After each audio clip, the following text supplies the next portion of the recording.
What if I told you the biggest obstacle to your 2025 goals isn't laziness, poor planning, or even procrastination? It's shame. Not the small kind you feel after missing a deadline, but the deeper belief that who you are will never be enough. Nietzsche warned about this more than a century ago, and today we see it everywhere, in toxic workplace cultures, in imposter syndrome, and in the endless chase for perfection. In this video, we'll unpack why shame quietly destroys productivity, and more importantly, how you can replace it with practical strategies that free up your energy and focus. The hidden cost of shame on your productivity. In 2025, research on workplace well-being shows an undercurrent that's easy to miss. Lost productivity isn't only about distractions or shorter attention spans, it's also about what people are carrying silently with them. Nearly half of employees worry they'll be judged if they talk about mental health at work, and 42% fear it could harm their careers. 1 in 4 has even thought about quitting for this reason, and 7% actually have. That fear, that quiet weight of shame and stigma, pulls directly on productivity and retention. It disguises itself as procrastination or fatigue, but underneath, it's the anxiety of never quite being enough. That anxiety slows down decisions, fuels avoidance, and builds into burnout. Workplaces without proactive training confirm this. 38% of employees say shame linked to mental health hurt their productivity, compared to just 21% in workplaces that had supportive training. The difference shows how much the hidden cost of shame is shaping work in 2025. Yet most of us still frame productivity losses as a technical problem. A day slips away? Download another task app. Inbox chaos? Add a more advanced system of filters and flags. Running late? Set up new time trackers. These tools bring short bursts of order, but they rarely address the quiet drain underneath. A useful way to picture it is a bucket riddled with holes. Adding more water, another workflow fix, feels productive, but the leaks are never patched. The leaks are the shame-soaked moments when you stare at a message before hitting send because you don't think it's polished enough, or the hesitation that keeps you from starting a project because you expect it won't measure up. Apps and hacks help structure tasks, but they can't remove the silent belief that you aren't good enough. That belief keeps emptying the bucket no matter how much you pour in. Nietzsche's insight into shame offers a frame for this. He warned that freedom is blocked not by external systems, but by internal chains. Productivity advice today often emphasizes discipline, routines, or perfected systems, yet those strategies can't undo the self-criticism driving hesitation and exhaustion. When leaders overlook this, the numbers bear out the consequences: higher turnover, more disengagement, and a workforce running at half capacity. But there's a hopeful angle as well. Just as Nietzsche suggested freedom comes by moving beyond shame, workplaces that normalize open conversations see measurable gains. In companies that provide training, not only does productivity loss shrink, but employees report a 10-point drop in fears of judgment. That shift is what real freedom at work looks like. It cuts the invisible costs of shame and makes effort more efficient than any productivity hack. Think of how this plays out in everyday tasks. One employee starts her morning weighed down by the belief that she's not smart enough for the role. She hesitates before sending emails, asks for constant reassurance, and works around the main priority to avoid mistakes. By noon, her energy is gone even though she's barely made progress. Another employee with the same to-do list starts without carrying that shame. He still has problems to solve, but decisions feel lighter and tasks flow faster. Both had the same hours, but their outcomes couldn't be more different. Now pause and ask yourself, which of those mornings feels more familiar? The difference isn't about tools, discipline, or even raw talent. It's about whether shame was in the room. The irony is that most productivity advice headlines with bold promises save 10 hours a week, double your output overnight. But shame erases far more hours than any system can ever restore. An email that should take 5 minutes stretches into 30 as self-doubt takes over. A meeting replays in your head for the rest of the afternoon until you're too drained to focus. Week after week, this hidden tax on your attention adds up. Multiply that across a team, and the inefficiency is not just a matter of distraction, but of shame directing everyone's energy towards self-protection rather than progress.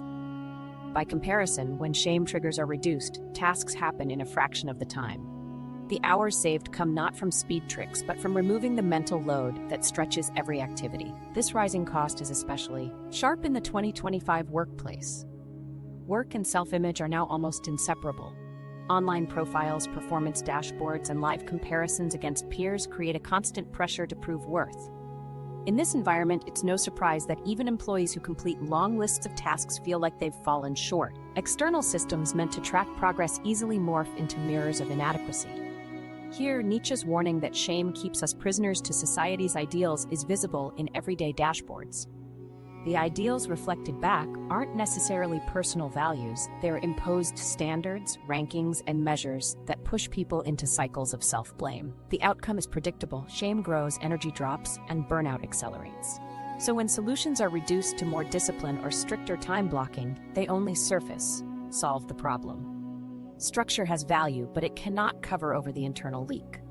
Nietzsche's framing highlights that real gains come less from optimizing the outer system and more from dismantling the inner critic. The data supports this. Workplaces courageous enough to train managers and normalize mental health conversations see clear benefits in retention and productivity. What philosophy suggested in theory, research now confirms in practice. And this points to the practical takeaway: cutting shame isn't just a moral or philosophical choice. It's a measurable improvement in efficiency. Fewer hours lost to loops of self-doubt. Less burnout pushing people out the door early. More consistent energy spent on actual work rather than rehearsing mistakes. This is what the hidden cost of shame looks like. It disguises itself within wasted time and fatigue until you see how much it steals. What matters now is recognizing how shame shows up in daily experience. It doesn't always arrive as a dramatic crisis. Often, it attaches itself to ordinary moments: the pause before an email, the tension before a meeting, the fatigue in the middle of the day that feels disproportionate to what you've done. These moments are small but constant, and like carrying a weight you can't put down, they drag behind every task. That weight is where we need to look next. Why shame feels like carrying a backpack of bricks. Picture shame as strapping on a backpack already loaded with bricks the moment you begin the day. Before you even open your first document or respond to a single message, you're weighed down. The tools you use, time-blocked calendars, coffee, productivity apps, can't offset it because the bricks aren't in the work itself. They're in the thoughts shaping how you approach it. Each step feels cumbersome, every task drags, and the drain multiplies the longer the load is carried. The contents of that backpack are familiar. I'm not good enough. They're all ahead of me. I should already know how to handle this. Each thought adds another heavy brick. Instead of simply doing the work, you carry endless self-critique on top of it. That's why a 5-minute email can take 30 minutes. The cursor blinks, you revise and reread, you hesitate before pressing send. The task itself is simple, but shame stretches it into a drawn-out cycle of self-doubt. Multiply that by dozens of interactions in a single day, and shame quietly taxes hours that no calendar will ever account for. This hidden tax extends beyond timing. It corrodes self-trust. Even when hard evidence suggests your contributions are solid, projects finished, recognition received, you find reasons to dismiss it. Positive feedback doesn't land because shame insists it's mistaken. The erosion is steady, every accomplishment questioned, every success reduced. And once you start believing nothing is enough, motivation for the next challenge evaporates before you even arrive at it. A common mistake is mislabeling shame as discipline. At first glance, the inner voice of criticism can feel like high standards demanding better work. But there's a crucial difference.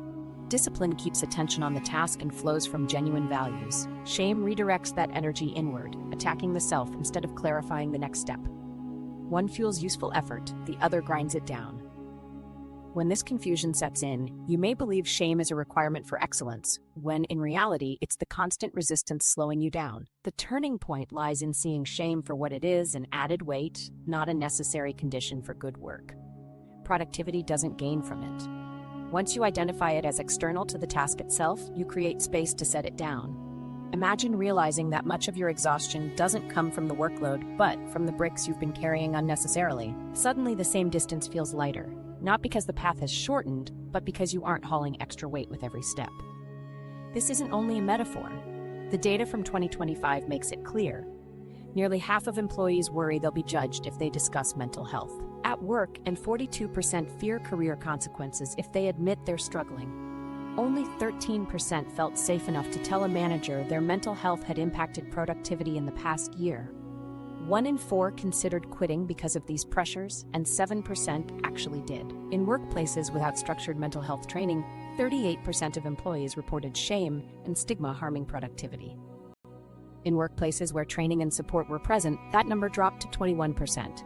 Training also led to a measurable 10-point reduction in fear of judgment. These aren't abstract figures, they confirm that the extra load of shame is making the workday heavier and directly cutting output. Consider a simple example. Two coworkers draft the same routine report. One completes it once the requirements are met, checks it over with confidence, and sends it off. The other doubts every sentence, cycles through multiple unnecessary rewrites, and delays submission for hours. The finished product is identical, but one ends fresh enough to move forward, while the other is exhausted from needless rework. Over weeks and months, the second person falls behind, not because they lacked time or ability, but because shame consumed their margin. The data simply validates what this example illustrates. Supporting people to work without judgment makes them more effective, less drained, and less at risk of leaving altogether. The effects ripple through teams as well. In an environment ruled by shame, people begin performing roles instead of showing up authentically. They overcompensate, exaggerate productivity, or stay silent rather than risk small mistakes. It creates a landscape of facades where collaboration declines, creativity narrows, and valuable voices stay quiet. By contrast, when shame is less present, openness increases. Time spent on appearances and self-protection is reclaimed and redirected to solving actual problems. The very dynamics of cooperation grow stronger with the weight removed. The backpack metaphor reminds us that shame is not neutral. It always adds unnecessary drag. It doesn't matter if the role is junior or senior, the form of the bricks changes, but their effect remains constant. They slow decisions, dilute focus, and drain capacity for sustained effort. Once you see the bricks for what they are, you have the option to stop carrying them. The work itself doesn't change, but the experience of doing it shifts dramatically, and the immediate benefit is tangible. Shedding that invisible weight is often the difference between ending a day exhausted but unfulfilled, or tired yet satisfied with forward movement. More focus, fewer wasted hours, and greater readiness for tomorrow's demands follow naturally. You lose nothing essential by laying down shame. You only regain what was already yours: energy, clarity, and the capacity to work without carrying invisible penalties. This realization sets up the next challenge. If shame is the heavy load slowing us down, what is piling more bricks into the backpack day after day? Often, it's not the core work itself, but the pressure of meeting constant external expectations. Those subtle messages about what you should be doing, who you should be by now, and how you should measure success. And those pressures shape the way we build our approach to productivity in the first place. The trap of shoulds in 2025. Walk into any bookstore or scroll through productivity advice in 2025, and one thing stands out immediately. Nearly everything is framed as a should. You should wake before sunrise. You should keep a spotless journal. You should meditate for 20 minutes. You should log 10,000 steps. You should color code your schedule. You should launch a side hustle while excelling at your full-time position. On paper, these prescriptions look like motivation, but underneath them is the same small word repeated over and over: should. Living like this means every morning begins already stacked against you. No matter how much effort you've put in, it feels like you are falling short. The underlying issue isn't the desire to improve. Most people genuinely want habits that give energy instead of draining it. The real question is where these standards come from. In 2025, they are shaped by constant exposure to curated routines and polished success stories. Social media amplifies this until it's no longer advice, but a model of how life must look to count as successful. A post doesn't just suggest starting the day early, it shows someone with perfect lighting, immaculate surroundings, and a narrative that their entire success rests on that exact behavior. What lingers is not inspiration, but comparison. If you aren't matching that model, you feel like you're behind. This is the subtle power of the should. It wears the mask of improvement while planting the suspicion that who you are now isn't enough. Workplaces add their own layer. With time tracking platforms and team dashboards, performance becomes not only your progress, but your visibility against others. A colleague who logs more hours or completes tasks quicker is algorithmically spotlighted. Without meaning to, you start shaping your value around whether you match them. Suddenly, your attention shifts. Instead of asking whether you contributed in a meaningful way, you measure whether you look like that highlighted case. Another unspoken rule appears: you should be faster, you should sacrifice breaks, you should structure yourself to mimic whoever gets attention. Supervisors often reinforce this without realizing, praising the ideal worker, sending the signal that to belong you need to copy their tempo. That imitation comes at a cost. Your own strengths and rhythms disappear under someone else's template. These expectations fit the pattern Nietzsche warned about long before dashboards and feeds multiplied them. Shoulds are by nature prescriptions from elsewhere. They ask you to measure yourself against someone else's criteria, not your own. Real freedom, he suggested, comes when you stop chasing borrowed ideals and act instead from values that actually belong to you. Imagine orienting your day toward goals that carry personal meaning rather than ticking off arbitrary checkboxes. One approach feels heavy before you even begin because you're working under compulsion. The other feels lighter because every action pushes you toward something that you chose yourself. The cycle of should-based living has another quiet cost. It guarantees dissatisfaction. Imagine committing fully to an ideal morning routine. You check every requirement: early alarm, exercise, journaling, perfectly portioned breakfast, a planner filled with tracked hours. You sustain it for weeks or even months. But what comes after? Soon, a new trend or expectation rises. You take a break, miss a metric, and suddenly it feels like you ruined the chain. Even if you maintain the streak flawlessly, you might realize it hasn't carried you closer to what you actually wanted. More organization and more steps are fine, but if your deeper goals were to build meaning in your career, connect in relationships, or uncover creative energy, they may remain untouched. This is the paradox. Effort is real. Progress feels absent. Because the benchmarks weren't yours to begin with, there's no lasting satisfaction in meeting them. Think of childhood, when choices came from curiosity rather than obligation. Children don't yet live by shoulds. They pursue what attracts them: play, exploration, learning by trial. The shoulds accumulate later. Parents establish rules, schools define standards, peers enforce norms. Gradually, those structures feel natural. By adulthood, many people adopt them without question. Success then looks like replicating the path taken by visible achievers, not discovering what aligns with their own drives. Nietzsche pointed out that such a system isn't liberation at all. It's a cage constructed of borrowed expectations, one that convinces people that surrendering self-direction is a mark of virtue. In today's work, the shape of this cage can be subtle but stressful. You might push harder not because the project calls for it, but because another employee stays late and you believe you should too. Or perhaps you polish a constant flow of status updates, trying to maintain a personal brand that outwardly proves productivity while internally adding little. In each instance, value is measured against appearance rather than genuine direction. The real self is displaced by the performance of being enough in the eyes of others. Over time, that displacement eats energy. You are busy, yet hollowed out. Active, yet disconnected from what matters. Nietzsche's alternative is not a rejection of discipline or structure, but a redirection of them. Structure only serves when it grows from inner values rather than imposed scripts. Goals that come from authenticity demand less forced effort because they carry their own momentum. The metaphor is like harnessing the wind behind you. The direction fits your course, so you move further with less exertion. Instead of dragging through tasks defined by external approval, you see purpose in each one because it fits a larger arc you designed. The improvement isn't abstract. It gives more consistent focus, steadier motivation, and productivity that holds rather than collapses after a sprint. Research reinforces this distinction. Studies on motivation highlight that goals framed around personal growth and process, the want to type, lead to better persistence and outcomes than rigid, streak-based should goals. In practice, this means productivity improves when the compass points toward chosen values rather than imposed quotas. It explains why some seemingly driven people burn out quickly, while others sustain effort for years without collapse. The difference isn't raw capacity. It is whether their energy flows from inner alignment or external obligation. Consider a practical example. You see online challenges to read 50 books in a year. You set the goal, measure your progress, accumulate titles to meet the number. By December, you succeed. Yet in hindsight, many of the books are barely remembered, skimmed only to complete the count.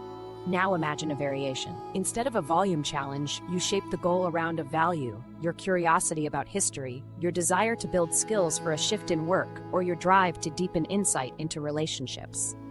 Maybe the total is fewer books, yet each one is absorbed, annotated, reshaping how you think. In the first case, the triumph is numerical. In the second, the gain is lasting. The output measured in numbers is less, but the actual productivity, the creation of insight, motivation, and new directions, is higher. That difference shows why cutting away from should-based living is not about abandoning improvement. It's about discarding measures that exhaust without reward.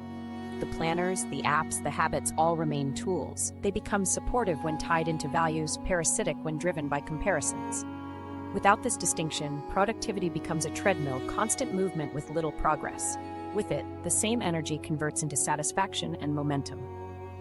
The cost of living in shoulds is unseen hours lost to chasing appearances. The return of shifting to values is time that feels both used and replenishing. And the shift matters more in 2025 than ever. With every scroll, with each dashboard, and with every framework of comparison, the volume of shoulds has increased. Ignoring them is no longer passive. It requires active choice to ask, do I want this, or do I feel pressured to want it? The answer determines whether energy multiplies or drains away. But as important as that choice is, the weight of shoulds doesn't only appear in big, obvious ways. It also hides itself in ordinary, daily decisions. That smaller influence can often be the most insidious because you may not recognize it until it has already pulled hours from your attention. Spotting shame-based thinking in your daily routine. Shame-based thinking doesn't usually make itself known through dramatic breakdowns or obvious crises. More often, it slips into the everyday routine in ways that appear so ordinary you almost miss them. It's the quick flash of guilt when you close Slack to focus for an hour. It's the nagging thought that taking a full lunch break means you're falling behind. It's the pressure that even a walk outside is indulgent unless you've already exhausted yourself at your desk. Shame rarely shouts.